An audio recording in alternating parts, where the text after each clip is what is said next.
Is going on, everybody? It's Mr. Gustin. I'm back in the physics classroom. Here's the deal. Today, sometimes we talk about graphing different scenarios, and we read the words, or we see a picture on the page, and we're like, okay, now go graph this. Sometimes it's helpful to just see an example. So I got two examples for you here today, okay? Two examples of a car going down a ramp and doing some different things, and I would like to graph them using kinematics graphs, okay? So here's the deal. I've got a car, this little yellow Camaro looking thing, or maybe it's Trans Am, I don't know.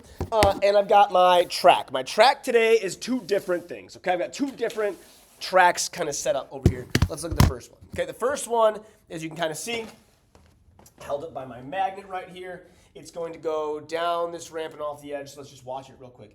If these wheels work, we'll assume it's rolling for now, so there's very little friction or no friction at all. It doesn't matter though. All right, you see that motion right there? It's going to go forever. Got it. That's the motion, right? Starts at rest. I release it down the ramp. Let's go graph it. Come on. Drop the marker. All right, come on over here. The three graphs that we want to graph over time are our position and time graphs. That's our position and time graph. Our velocity and time graph, and our acceleration time graph. Now, we're just going to graph the motion of the car. That might be hard to see on the whiteboard. I'll bring y'all closer a little bit. There we go. So, I am going to go ahead and pick, I think there are two parts to this motion, right? If I go ahead and look at the ramp does this. It comes down, and then it flattens out like that. So there's kind of two parts to the motion here. The car starts on it. We'll make this little pretty box here with wheels, but that's basically it. So I'm going to go ahead and show that there are two parts of this motion. Before it flattens out and after it flattens out. So I'm kind of indicating in my graphs like this is before and after. And that's helpful because I can kind of sort my brain out a little bit there that way. Before it flattens out, it's on this curve. And because it's on this curve, gravity is pulling it down the ramp. Okay, so because gravity is pulling it down the ramp, let's go ahead and assume it's constant, and it's not because of the shape, but let's just assume it is. There's constant acceleration. It's moving down the ramp. It's speeding up. All right, so let's go ahead and say acceleration is constant and positive because it's moving forward, and it's just there's no backwards. Like it's just called positive because it's going positive. That makes it easier. Okay, then it flattens out, and after it flattens out down here, right, gravity's acting to pull it down right here. But over here, as the car moves across, gravity is acting in that way. This is the direction the car is moving, and we'll call it the velocity. And there's not like an outside force causing it to speed up or slow down. That means the acceleration should be 0. And so the whole flat time, it is 0. Let's go ahead and draw our VT graph and see if it matches our AT graph instead of translating between graphs right now. So as it moves down this ramp, is the car speeding up, slowing down, or moving at constant speed? Your answer is right. It's probably speeding up. So it starts at rest. It speeds up over here. And the question is it straight or is it curvy? Is this graph, is the velocity increasingly increasing? Is it constantly increasing? Is it decreasingly increasing? Like what's going on here? It starts from rest. I know it speeds up, and I know that it speeds up constantly because there's a constant force, and that force is gravity. So let's go ahead and just say this. It's a constantly increasing speed, so I'm going to see a constant graph there, okay? Then, as it flattens out, is there an outside force? No. Is that going to cause a change in motion? No. And because there's no change in motion, we know that its speed or velocity will stay the same. So from here to here, it's going to stay the same.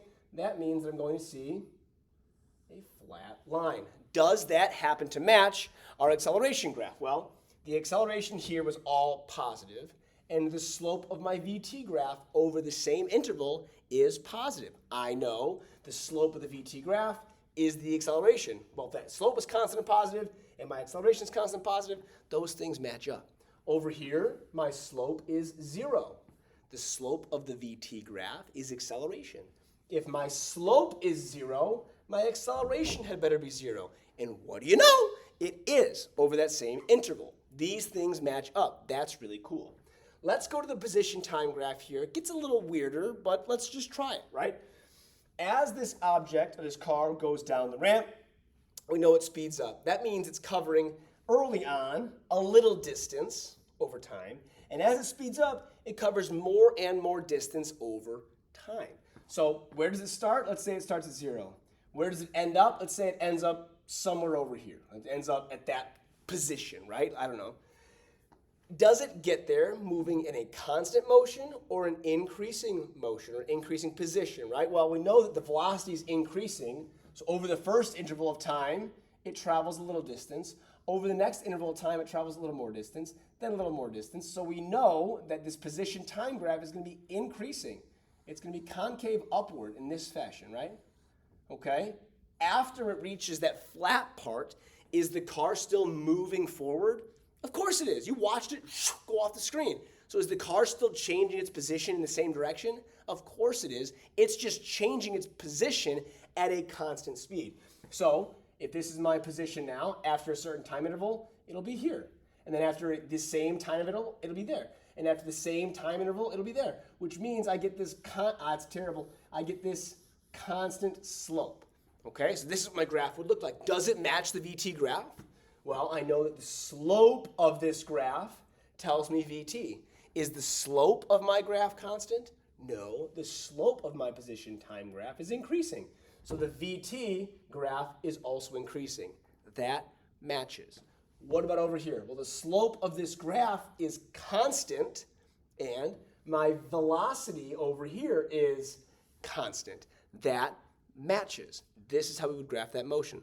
Let's try one more. It's a little bit more challenging, okay? Maybe I should change markers too. I'm going to go ahead this time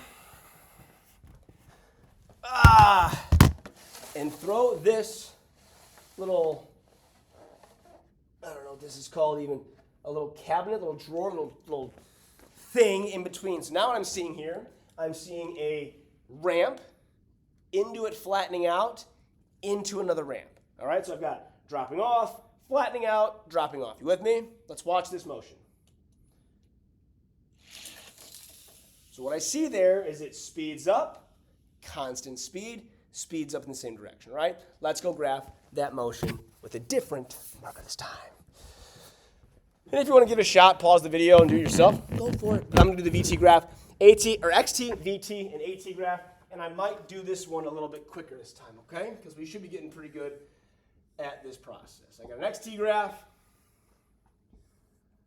I've got a VT graph. And let's go down here and let's do an AT graph. Last time I started with the AT graph. This time, let's just start with the VT graph. I think seeing the VT, like seeing it, it makes sense to start with velocity, okay? So we know it starts at rest. Boom, let's do that. I know the motion looked like this.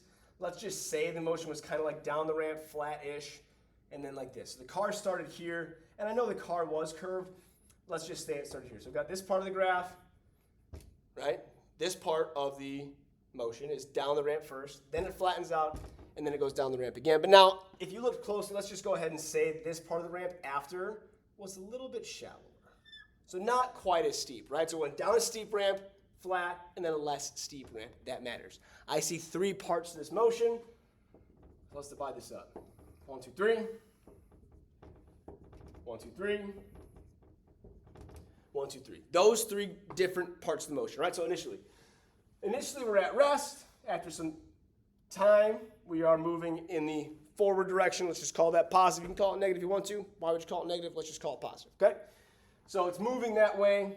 Was it moving, was it constantly increasing? Was it increasingly increasing, right? It was constantly increasing. Its speed started at rest.